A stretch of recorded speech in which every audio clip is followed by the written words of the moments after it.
Guys, next episode के लिए like का टारगेट 200 है। जैसे ही 200 लाइक्स हो जाएंगे तुरंत अगला एपिसोड आ जाएगा। तो अगर आपको जल्दी से नेक्स्ट एपिसोड चाहिए तो वीडियो को अभी लाइक करो। एपिसोड 41। अब तक आपने पढ़ा, तुम्हें उनसे प्यार हो गया है।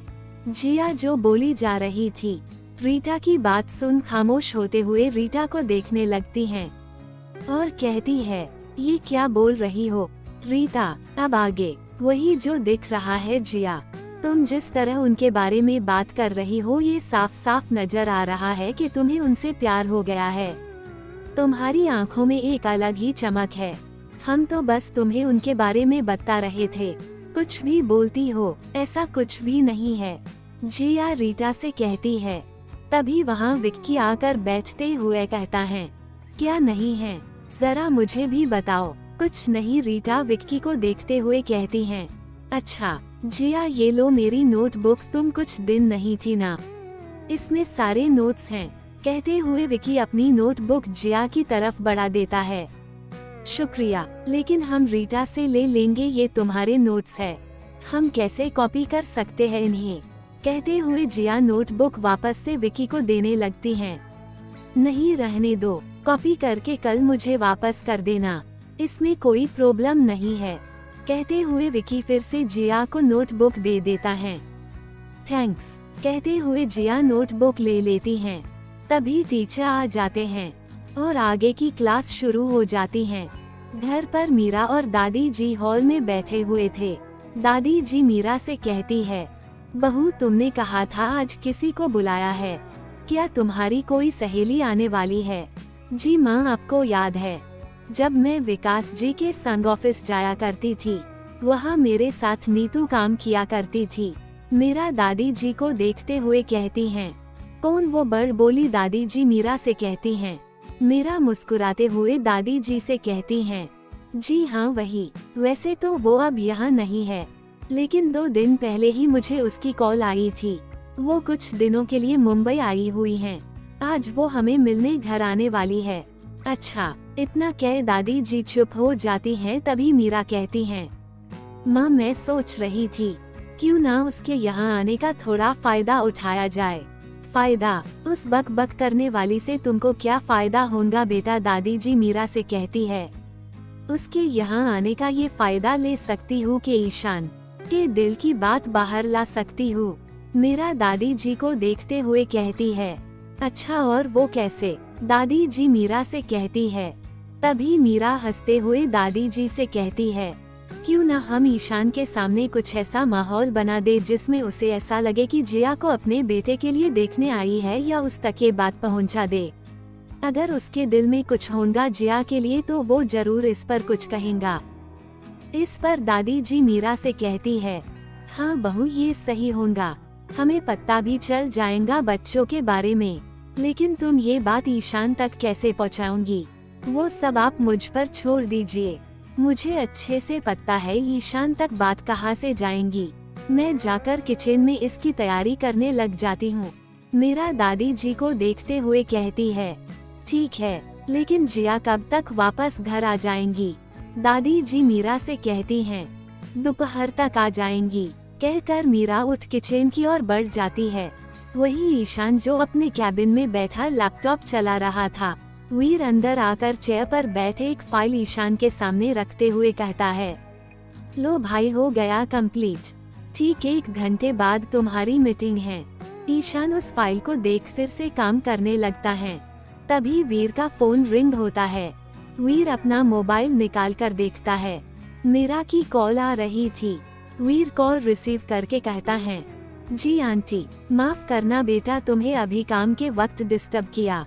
मीरा कहती है, नहीं आंटी ऐसा कुछ नहीं है, आप कहिए ना। वीर कहता है, बेटा दरअसल ना कुछ मिठाई चाहिए थी, रेहान घर पर नहीं है अभी और जो आने वाली है वो थोड़ा खास है, तो ऐसे किसी के हाथ से नहीं मंगवा सकती हूँ, इसलिए तुमको कॉल किया।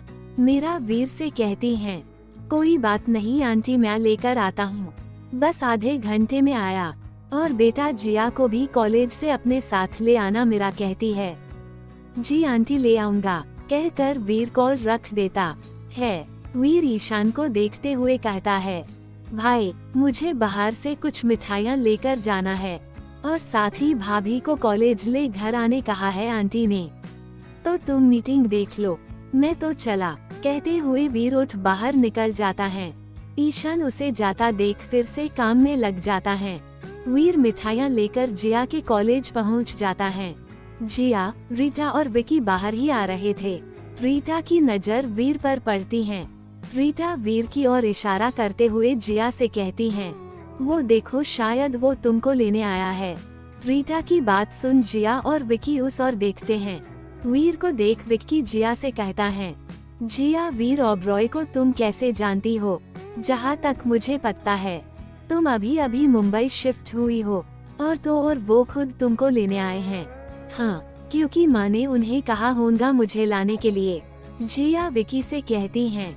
माँ विकी जिया की ओर देखते हुए कहता है, हमारा मतलब मीरा माँ। वीर जी मीरा माँ के बेटे के बेस्ट फ्रेंड है, तो घर पर हमेशा रहते हैं इसलिए। लेकिन तुम इन्हें कैसे जानते हो? जिया विकी से कहती हैं। हाँ विकी, तुमको कैसे पता उसके बारे में? तुम पहले मिल चुके हो क्या उससे? रीटा विकी से कहती हैं। सीरियसली तुम दोनों को नहीं पता इनके बारे में? जिया को छोड़ो, वो तो यहाँ नहीं थी, लेकिन रीटा तुमको कैसे नहीं पता है? तुम तो कॉलेज भी आती हो। विकी रीटा को देखते हुए कहता है।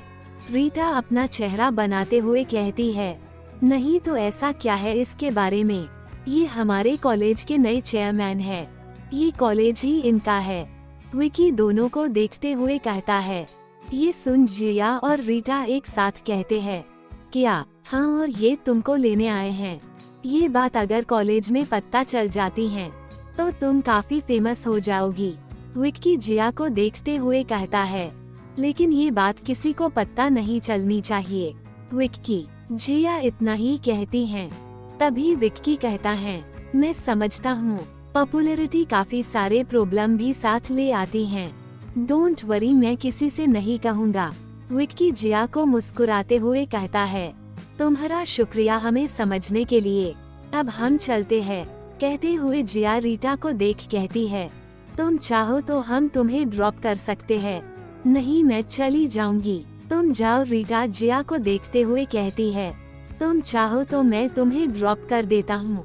विक्की रीटा को देखते हुए कहता है, ओके, मैं विक्की के साथ चली जाऊंगी। कहते हुए रीटा विक्की के हाथ को पकड़ लेती हैं। वीर अपनी कार से टिका हुआ काफी देर से तीनों को बातें करता देख रहा था। जैसे ही रीटा ने विक्की का हाथ पकड़ा, वीर सीधे खड़े हो विक्की को घूर के देखने लगता है, लेकिन इस बात पर तीनों ही ध्यान नहीं देते।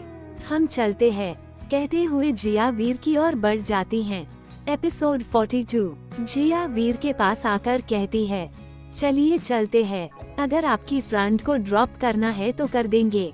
वीर जिया से कहता है, लेकिन उसकी नजरें रीटा पर थी। नहीं, वो विक्की के साथ जाने वाली है। जिया वीर से कहती हैं और कार में बैठ जाती है। वीर एक नजर रीटा को देख कार में बैठ जाता है। घर की ओर कार बढ़ जाती है। कुछ ही वक्त में जिया वीर घर के हॉल में होते हैं। घर में हो रही चहल पहल देख वीर रेहान से पूछता है, क्या बात है, आज घर कुछ अलग ही दिख रहा है। वो मम्मा की कोई फ्रेंड आने वाली है, बस इसीलिए मम्मा ये सब करवा रही हैं। रेहान वीर से कहता है, अच्छा, बड़ी खास दोस्त मालूम होती हैं, इतनी तैयारी जो हो रही है। वीर खुद से ही कहता है। वीर मिठाई टेबल पर रख रेहान के साथ उसके कमरे में चला जाता है। जिया अपने कमरे में चली जाती हैं। फ्रेश होकर नीचे आ किचन मीरा के पास जाकर कहती है, माँ सुना है आपकी दोस्त आ रही है, मैं भी किसी काम में आपकी मदद कर दूँ। अरे नहीं बच्चा, सारे काम हो चुके हैं, तुम यहाँ आओ मेरे साथ। कहते हुए मीरा एक ट्रे उठा जिया को हॉल में ले जाती हैं, जहाँ दादी जी पहले से ही बैठी हुई थीं। मीरा जिया को सोफे पर बैठाते हुए कहती हैं, तुम यहाँ बैठ जाओ। जिया मुस्कुराते हुए मीरा से बातें करने लगती हैं। काफी समय से मीरा बार बार सीडीओ को देख रही थी।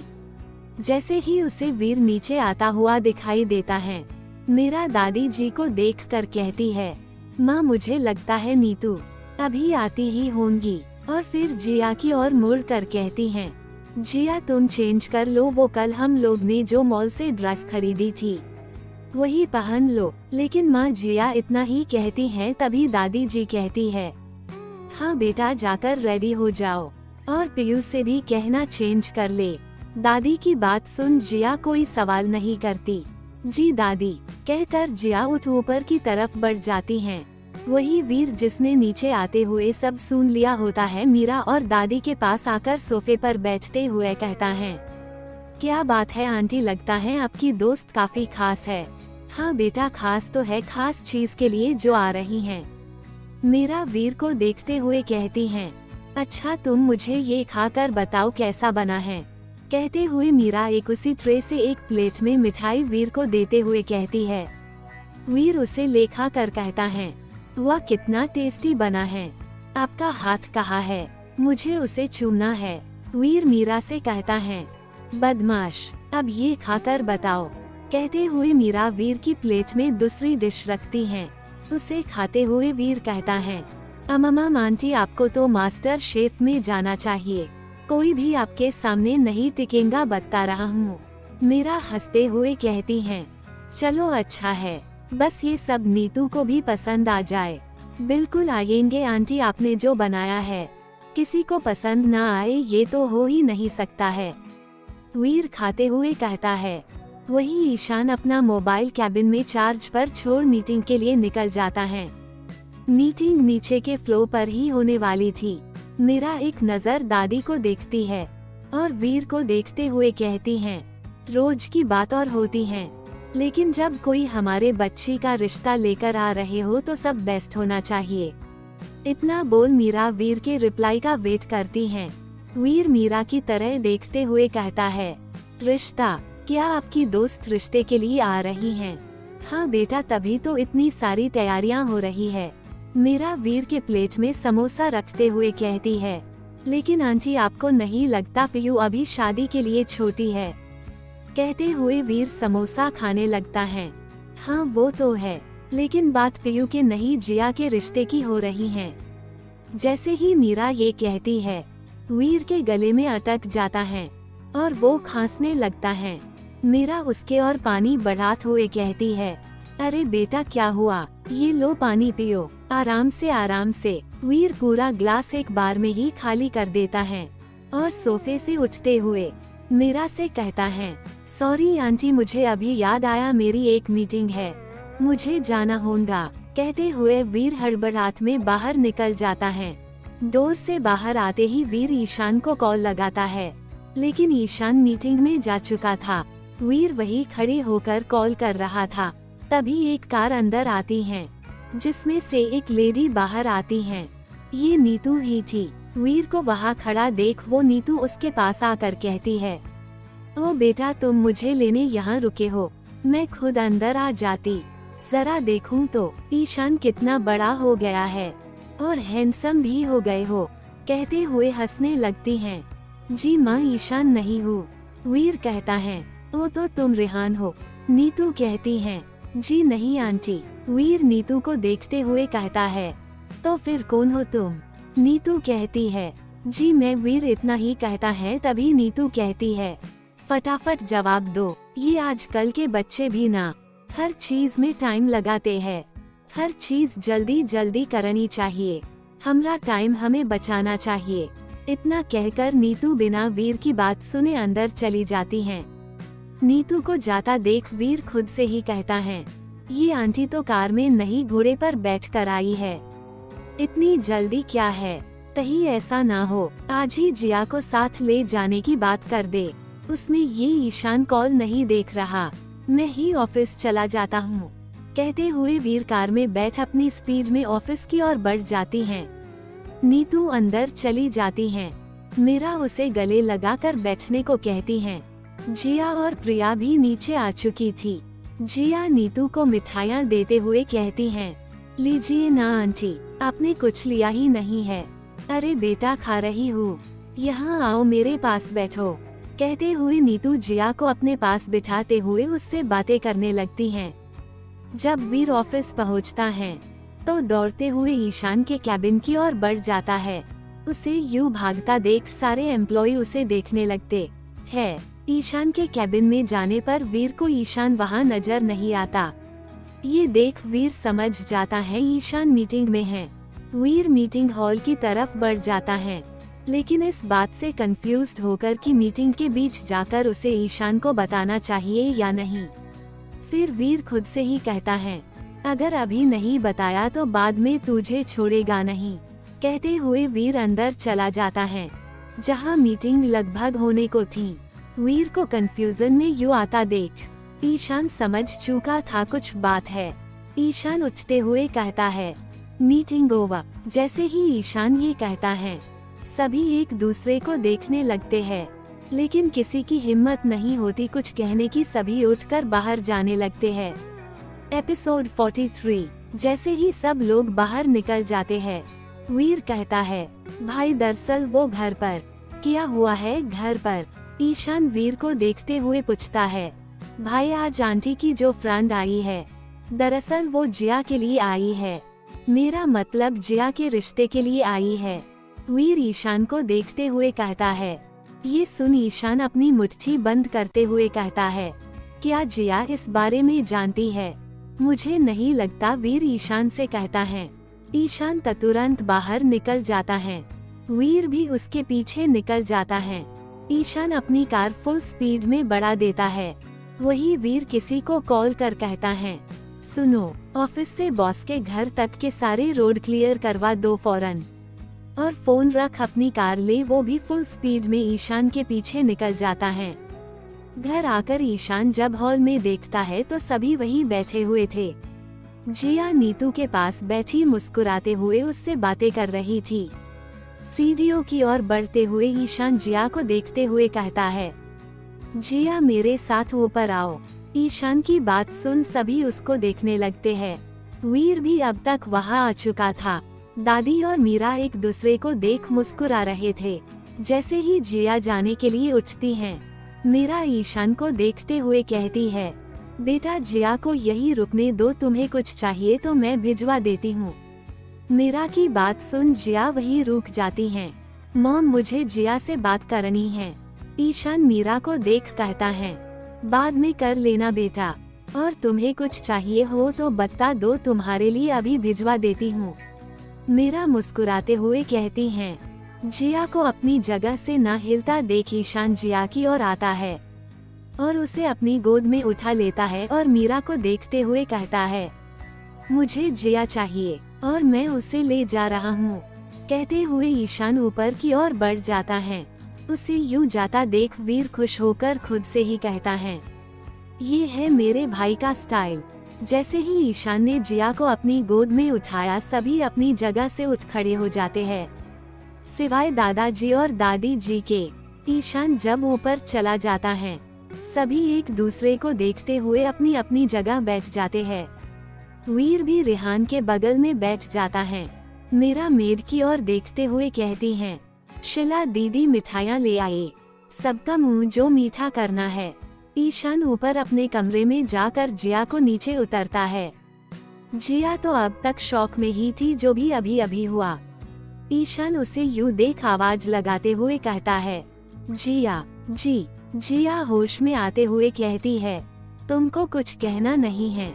ईशान जिया से पूछता है, हम क्या कहे? जिया ईशान को देखते हुए कहती हैं, तुम्हें कुछ नहीं कहना। ईशान जिया की ओर बढ़ते हुए कहता है।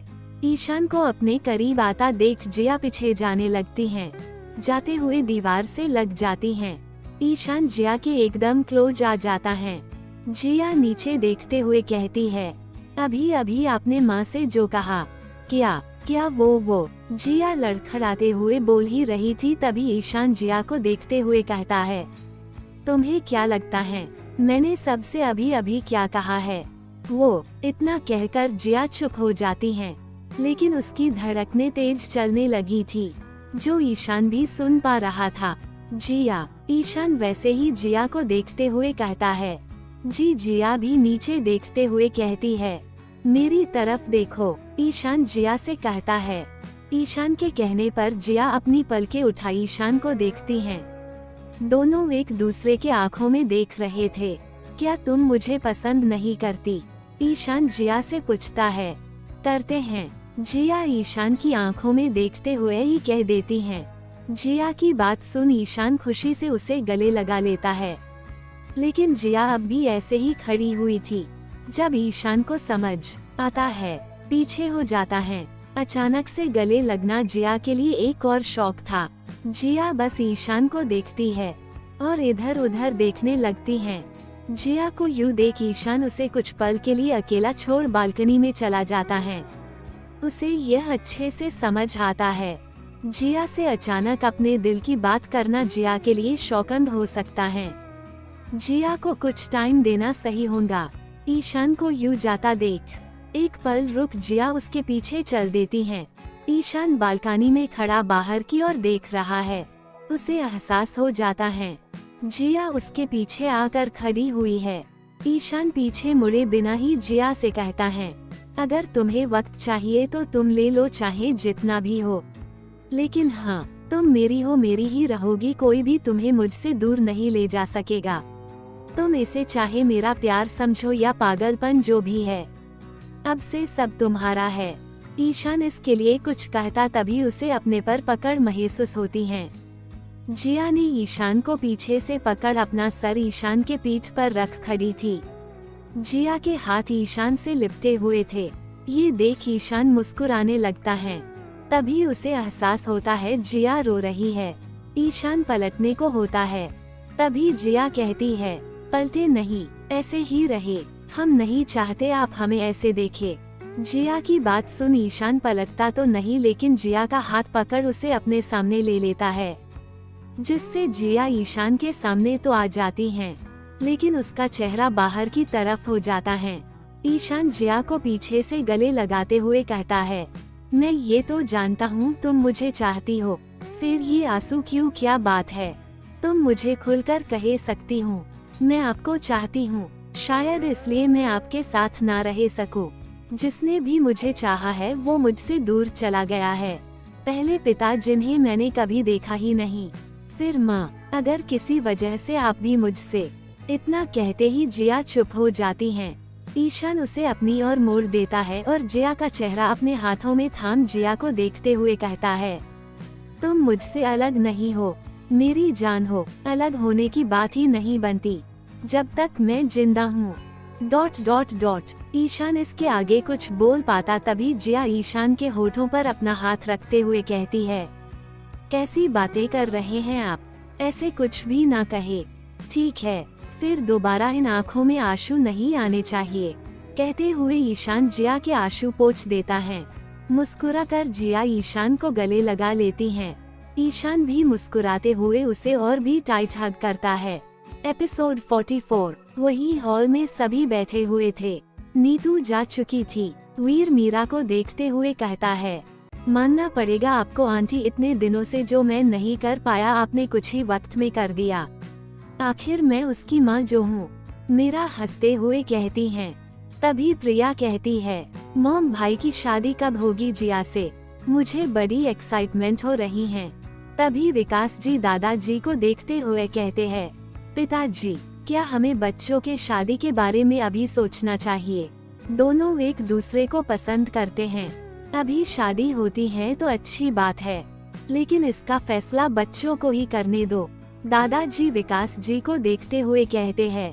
तभी दादी जी कहती है, मुझे तो अब जल्द से जल्द अपने पर पोते या पोती को देखना है। तभी रेहान कहता है, क्या लगता है दोनों में क्या बातें हो रही होंगी, चलकर देखे क्या? बदमाश, अपने भाई भाभी की बातें सुननी है तुम्हें। दादी रेहान का कान पकड़ते हुए कहती हैं, दादी दर्द हो रहा है, और मैं तो बस ये जाने के लिए बेताब हूँ भाई एंग्री यंग मैन के अलावा दूसरे इमोशन में कैसे दिखते होंगे। रेहान दादी के हाथ को पकड़ते हुए कहता है, हाँ दादी, इसने पहली बार कुछ सही कहा है। हमने भाई को कभी और कोई इमोशंस में देखा ही नहीं है, सिवाय गुस्से और सीरियस होने के। प्रिया दादी को देखते हुए कहती है, कहीं ऐसा ना हो भाई अपने प्यार का इजहार भी गुस्से वाले फेस से करे। रेहान प्रिया को देखकर कहता है, हो भी सकता है। प्रिया कहती हैं। तभी वीर उठते हुए कहता है, मैं जाकर देखता हूँ। कहते हुए ऊपर की तरफ बढ़ जाता है। प्रिया और रेहान भी उसके पीछे निकल जाते हैं। जिया और ईशान के रिश्ते से सभी खुश थे। ईशान के कमरे में जिया, जो ईशान के सीने से लगी हुई थी, उसे कुछ याद आता है। जिया ईशान से अलग होते हुए कहती है, ईशान जी, बाहर सभी हमारे बारे में क्या सोच रहे होंगे? अपने सबके सामने मुझे यूं उठा कर ले आए हैं। यही सोच रहे होंगे कि उन्हें इस घर की बड़ी बहू मिल चुकी है। और क्या? कहते हुए ईशान जिया को कमरे में ले जाता है और सोफे पर बैठा देता है और जिया के पैरों के पास बैठते हुए जिया का हाथ अपने हाथों में लेते हुए कहता है, जिया, जिस तरह आज मैंने तुम्हें अपनी दिल की बात कही है, मुझे इसे ऐसे नहीं कहना था। बहुत सारी बातें हैं जो तुम्हें बतानी हैं। बहुत कुछ है जो तुम्हें समझना है। मैं चाहता हूँ तुम मेरे बारे में वो सब जानो जो और कोई ना जानता हो। लेकिन ये सब तुमको मुझे ऐसे बताना पड़ रहा है कि। तभी जिया ईशान को रोकते हुए कहती हैं, आप पहले यहाँ ऊपर बैठिए। और रही बात हमें एक दूसरे को जानने की, तो उसके लिए हमारे पास हमारी सारी जिंदगी है। और तो और, जिया ने इतना कहा ही था कि ईशान का फोन रिंग होने लगता है, जिसे देख ईशान इग्नोर कर देता है। लेकिन जिया कहती हैं, ले लीजिए कॉल, शायद जरूरी हो। जिया की बात सुन ईशान कॉल पिक कर देता है और बालकनी में जाकर कहता है, बोलो। ये कॉल ऋषि की थी। कॉल पिक होते ही ऋषि कहता है, भाई, मेरे आदमियों ने कुछ हलचल महसूस की है। शायद बॉम्ब ब्लास्ट हो, वो भी हमारे मॉल में। सब पर नजर रखो, मैं आ रहा हूँ और आम लोगों को कुछ नहीं होना चाहिए। कहते हुए ईशान कॉल कट कर देता है और जिया के पास आकर कहता है, मुझे बाहर जाना है, मैं जल्दी ही वापस आ जाऊंगा। कहकर ईशान जिया के माथे पर लाइट किस करते हुए बाहर की ओर जाने लगता है।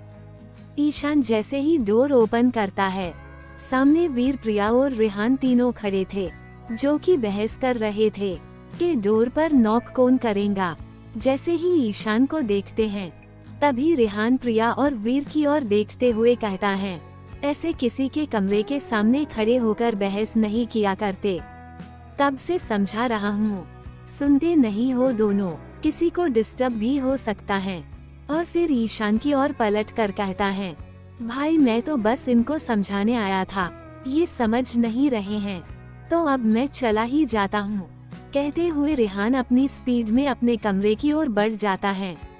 प्रिया और वीर उसे जाते हुए घूर कर देखने लगते हैं, जैसे कह रहे हो, तुम तो बस अब हाथ लग जाओ बेटा, फिर बताते हैं तुमको। ईशान वीर को देखते हुए कहता है, तुम चलो मेरे साथ, और आगे बढ़ जाता है। वीर उसके पीछे निकल जाता है। प्रिया तो ईशान को देख अपनी सांसें रोके खड़ी थी। ईशान के जाने पर यूसी और देखते हुए प्रिया रिलैक्स होते हुए खुद से ही कहती है, भाई के आने पर माहौल में सांसें लेने तक का डर लगता है। बेचारी जिया कैसे रहेंगी भाई के साथ सारी जिंदगी। तभी पीछे से जिया उसे जवाब देते हुए कहती है, हमें तो लगता है कि हम बहुत खुश रहेंगे, तुमको क्या लगता है? जिया की आवाज सुन प्रिया पीछे मुड़ जिया को देखती है और तुरंत जिया को खुशी से गले लगाते हुए कहती हैं, oh, I am so happy for you. Jiya भी मुस्कुराते हुए प्रिया को गले लगा लेती हैं। फिर जिया और प्रिया नीचे आ जाते हैं। उन दोनों को आता देख मीरा उठकर जिया के पास चली जाती है और उसे अपने कान से काजल निकाल लगाते हुए कहती है, मेरी बच्ची, किसी की नजर ना लगे। जिया मीरा के गले लग जाती हैं। मीरा भी जिया को गले लगा लेती है। वही ईशान मॉल चला जाता है और मॉल में बने उसके ऑफिस में जाकर सारे सिक्योरिटी कैमरा देखने लगता है। कुछ ही मिनट में ईशान वीर को कॉल कर कहता है, 5th फ्लोर पर जो रेड टी शर्ट में लड़का है, उसे यहाँ ले आओ। कहते हुए ईशान कॉल कट कर देता है। वीर अपने साथ के बॉडीगार्ड से कहता है। बॉडीगार्ड और कुछ ही वक्त में उस लड़के को ईशान के ऑफिस में ले आते हैं। उस लड़के को देखते हुए वीर कहता है, इसका बैग ले लो। बॉडीगार्ड उससे बैग ले लेते हैं। उसे खोलकर देखते हैं तो उसमें बॉम्ब होता है। लेकिन उस लड़के से कुछ पूछ पाते उससे पहले ही उस लड़के के मुंह से फेस निकलने लगता है और वो नीचे गिर जाता है। ईशान जो सोफे पर बड़े आराम से बैठा ये सब देख रहा था, उस लड़के को देख तिरछी स्माइल करता है और वीर से कहता है, इस लड़के के बारे में पता करो और उसके फैमिली के बारे में भी, और हाँ, उसके फैमिली को कोई प्रॉब्लम नहीं होनी चाहिए, इसका ख्याल रखना। कहते हुए ईशान बाहर निकल जाता है। उस लड़के को देख मॉल का मैनेजर वीर से कहता है, सर इस लड़के ने तो मॉल को ब्लास्ट करने की कोशिश की, फिर भी बॉस इसके फैमिली की देखरेख करने के लिए कह रहे हैं। वो इसलिए क्योंकि इस लड़के ने ये खुद से नहीं किया है, इससे करवाया गया है। जरा लड़के की तरफ देखो, ये एक कॉलेज स्टूडेंट हो सकता है, उसके नेक पर मारपीट के निशान हैं। और जब उसे कोई देख नहीं रहा था तब वो घबरा रहा था, लेकिन यहाँ आने पर वो बिल्कुल नहीं घबराया, मतलब उसे खुद की जान से ज्यादा यहाँ पर आए हुए लोगों की फिक्र थी, समझे। कहते हुए वीर भी बाहर की ओर निकल जाता है। एपिसोड 45। रात के 10 बज रहे थे। सभी खाना खाकर अपने कमरों में आराम कर रहे थे। जिया ने कमरे का डोर ओपन ही रखा हुआ था, जिससे ईशान जब घर वापस लौट आए जिया को पता चले। हाथ में बुक पकड़े जिया बार बार बाहर की ओर देख रही थी। बेड पर लेटी प्रिया जिया को काफी वक्त से नोटिस कर रही थी। जिया, भाई हमेशा लेट ही आते हैं, तुमको तो पता ही है, फिर भी तुम उनका कब से वेट कर रही हो। तुम एक काम क्यों नहीं करती, भाई के कमरे में ही चली जाओ, जब वो आ जाएंगे तुमको खुद पता लगेगा। प्रिया जिया को देखते हुए कहती हैं। तुम भी ना प्रिया। कहते हुए जिया मुस्कुराते हुए नीचे देखने लगती है। उसे देख प्रिया कहती है, तुम शर्मा रही हो। वाह, तुम तो भाई का नाम आते ही शर्मा गई। ये कितनी अच्छी फीलिंग होगी ना, काश कभी मैं भी फील कर पाऊँ। प्रिया जिया को देखते हुए कहती हैं, जब तुम्हें चाहने वाला तुमको मिल जाएगा तुम बिल्कुल ये फील करोगी। जिया प्रिया को देख मुस्कुराते हुए कहती है, हम पता नहीं, लेकिन वो दिन कब आएगा पता नहीं। वो लड़का कहाँ होगा जो मुझसे प्यार करेगा, कहीं किसी और लड़की के साथ तो नहीं होगा। कहते हुए प्रिया उठकर बैठ जाती हैं। ये क्या कह रही हो प्रिया, कुछ भी सोच रही हो। जिया प्रिया की ओर पलटते हुए कहती है, ऐसा हो भी सकता है, अगर वो मुझसे पहले भी किसी को डेट कर रहा हो तो तब मैं क्या करूँगी बताओ जिया। हाय, अब तो नींद भी नहीं आएगी। प्रिया जिया को देखते हुए कहती है, तो ऐसी वैसी बातें सोचना बंद करो और पढ़ाई करो। जिया प्रिया को देखते हुए कहती हैं, इस सिचुएशन में पढ़ाई कहाँ होगी, मैं मूवी ही देख लेती हूँ। कहते हुए प्रिया अपना लैपटॉप ले मूवी लगाते हुए कहती है, काश मूवी संग पॉपकॉर्न भी होते तो मजा आता, हम बना देते हैं। कहते हुए जिया अपनी बुक रख देती हैं। सच्ची तुम कितनी अच्छी हो, प्रिया जिया को देखते हुए कहती है। जिया प्रिया को देख मुस्कुराती है और नीचे चली जाती हैं। मैक्स भी आराम करने चले गए थे। जिया किचन की ओर जा रही थी, तभी ईशान अंदर आता है। जिया को किचन की ओर जाता देख ईशान भी वही बढ़ जाता है। जिया किचन में जा पॉपकॉर्न बनाने के लिए माइक्रोवेव में रखती हैं। तभी जिया को एहसास होता है किसी ने उसे पीछे से गले लगाया है। इस एहसास को जिया अच्छे से जानती थी। ईशान ने अपने हाथ जिया की कमर से होते हुए पेट की ओर बांधे हुए थे। ईशान के हाथों पर अपने हाथ रखते हुए जिया कहती हैं, काफी वक्त लग गया आपको आने में, कुछ काम आ गया था। ईशान जिया के कंधे पर अपना सर रखते हुए कहता है, आपके लिए खाना लगवा दे। जिया ईशान से पूछती हैं। तभी प्रिया सीधे किचन में घुसते हुए कहती हैं, जिया क्यों ना साथ में कोल्ड ड्रिंक। इतना कहकर जैसे ही सामने देखती हैं, ईशान और जिया साथ में है। प्रिया की आवाज सुन ईशान जिया से अलग हो जाता है। प्रिया जल्दी से कहती हैं, सॉरी मैं बस कोल्ड ड्रिंक लेने आई थी, मैं फ्रेश होकर आता हूँ। ईशान जिया को देखते हुए कहता है और बाहर निकल ऊपर की ओर बढ़ जाता है। जैसे ही ईशान जाता है, प्रिया जिया को देखते हुए बड़ी सी स्माइल करने लगती हैं। जिया प्रिया को देख समझ जाती हैं उसके दिमाग में क्या चल रहा है। जिया पलट पॉपकॉर्न निकालने लगती हैं। तभी प्रिया जिया के पास आते हुए कहती है, तो यहाँ रोमांस चल रहा था, मैंने डिस्टर्ब कर दिया। कुछ भी, ये लो अपने पॉपकॉर्न। जिया प्रिया के हाथ में बाउल देते हुए कहती हैं, वो तो ले रही हूँ, तुम मुझे ये बताओ क्या कहा भाई ने, वो रोमांटिक है भी या नहीं? क्या उन्होंने शादी के लिए प्रोपोज किया तुम्हें? और किया तो कैसे? मुझे सब कुछ जानना है। प्रिया एक साथ ही सब कुछ कह देती हैं। उसे रोकते हुए जिया कहती है, रुक भी जाओ थोड़ा, सांस तो ले लो, उन्होंने ऐसा कुछ भी नहीं कहा है। प्रिया अपनी शकल बनाते हुए कहती हैं, भाई तो बिल्कुल रोमांटिक नहीं है। उसकी बात सुन जिया उससे देखने लगती है।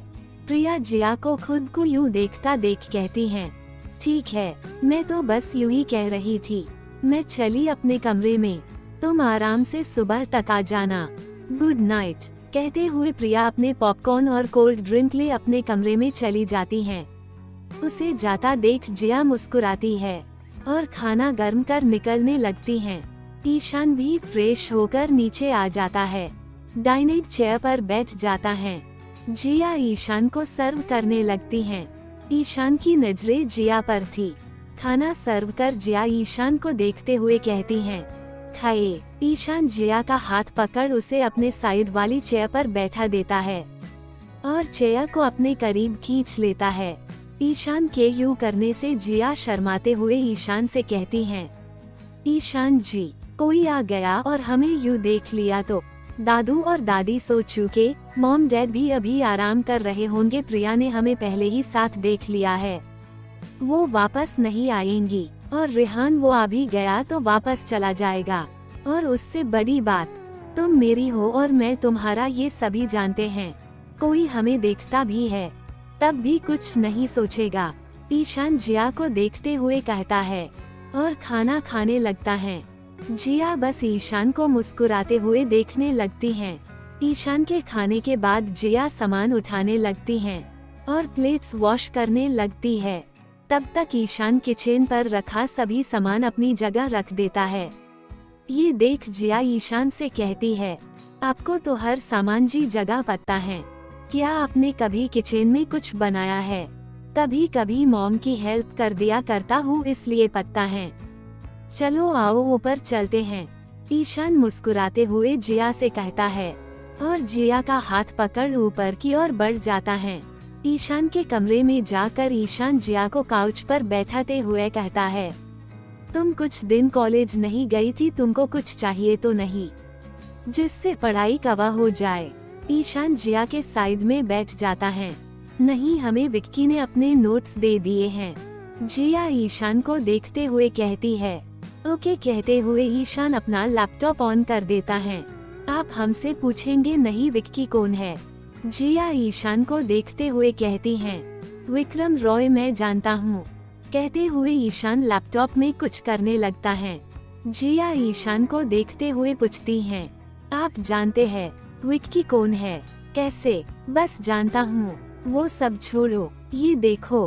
कहते हुए ईशान लैपटॉप जिया की ओर कर देता है जिसमें एक केस की कुछ डिटेल थी।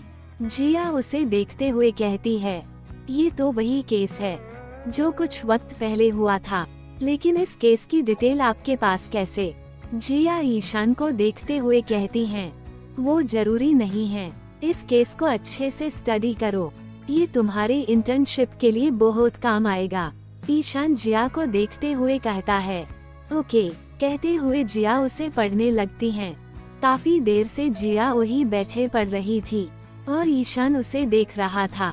कुछ पल में जिया ईशान के कंधे पर सर रखकर पढ़ने लगती हैं। तभी ईशान उठ जिया को अपनी गोद में उठा लेता है। ये देख जिया हैरान होते हुए कहती है, ईशान जी आप इतना क्या? जिया चुप हो जाती हैं।